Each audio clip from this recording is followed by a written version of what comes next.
शिक्षक के तौर पर अक्सर ऐसी सिचुएशन में आपने खुद को फंसते हुए देखा होगा जहां पर बच्चे ऐसे सवाल पूछ लेते हैं जिससे आपके तोते उड़ जाएं।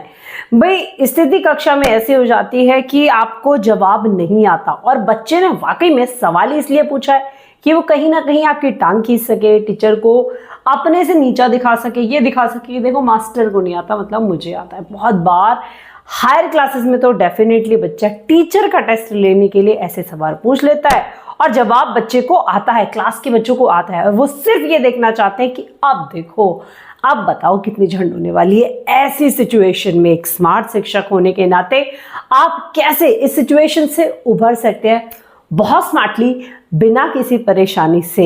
तो ये वीडियो आपके लिए बहुत ज़्यादा कारगर होने वाली है और खाली ये वीडियो नहीं, इस चैनल की हर वीडियो हमारी इस टीचिंग कम्युनिटी को सशक्त बनाने के लिए एक हथियार है, जहां पर आपस में मिलकर दिए हुए सुझाव के कारण हम ऐसे टिप्स और ट्रिक्स लेकर आ जाते हैं जहां पर जो क्लासरूम टीचिंग है या फिर स्कूल में किस तरीके से सिचुएशंस को हैंडल करना है, ये सारी चीज़ें जो है एज अ टीचर हम बहुत आसानी से और बखूबी रूप से सीख लेते हैं। तो चैनल को सब्सक्राइब करके रख लेना आप लोग, नोटिफिकेशन बेल दबा के रखना, कोई भी वीडियो जिससे आप तक पहुंचने से रह ना जाए।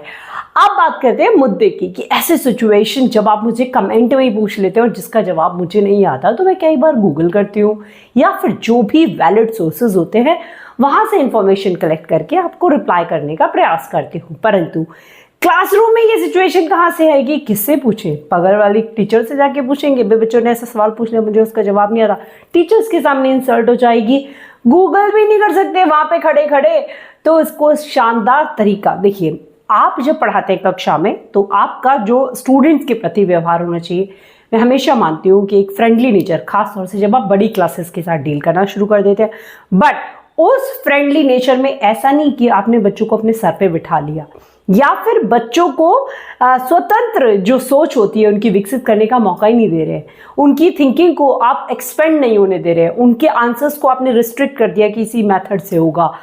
आप ऐसे बच्चों को जो आपसे इस तरीके के सवाल पूछते हैं उनको अपने कॉन्फिडेंस में लेने के लिए सबसे बड़ी बात, उन बच्चों की तारीफ करनी शुरू कर दीजिए। अगर इस सिचुएशन में बच्चे ने आपसे कोई ऐसा सवाल पूछ लिया, सवाल को सुनिए, सवाल को बोर्ड पे लिख दीजिए।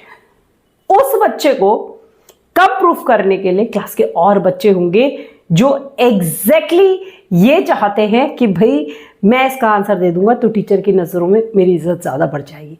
उस क्वेश्चन को आप बोर्ड पे लिख दीजिए या उस क्वेश्चन को आप 2 से 3 टाइम उस बच्चे से रिकॉल कराइए। सब बच्चों ने सुन लिया, बहुत बढ़िया क्वेश्चन है। पहली बात तो इसके लिए क्लैपिंग करिए कि आप लोग इस तरीके के क्वेश्चन सर्च कर रहे हो, बहुत बढ़िया बात है ये कि आप लोग एक्टिवली जो भी आपको सिखाया जा रहा है उसके ऊपर रिसर्च वर्क भी कर रहे हो। और मैं सब बच्चों से, आप लोगों से भी कहता हूं कि इस तरीके का काम आपको करना है, शाबाश बेटा।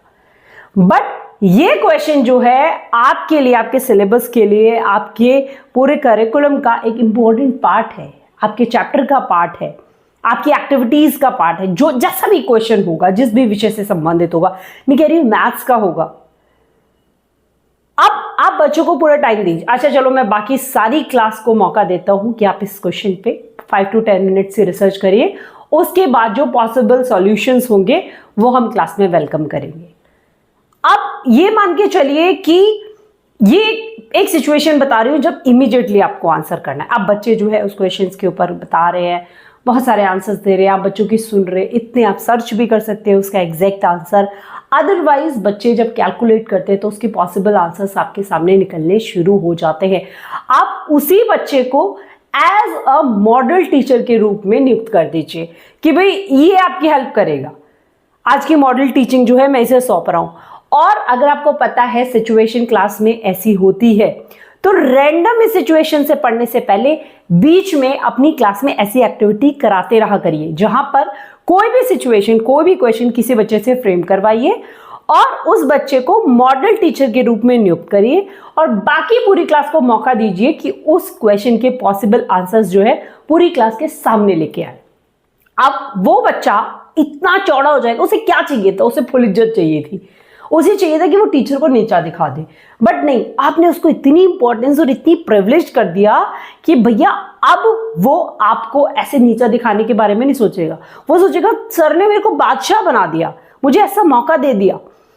तो इस सिचुएशन में इससे शानदार मौका नहीं होता आपके पास।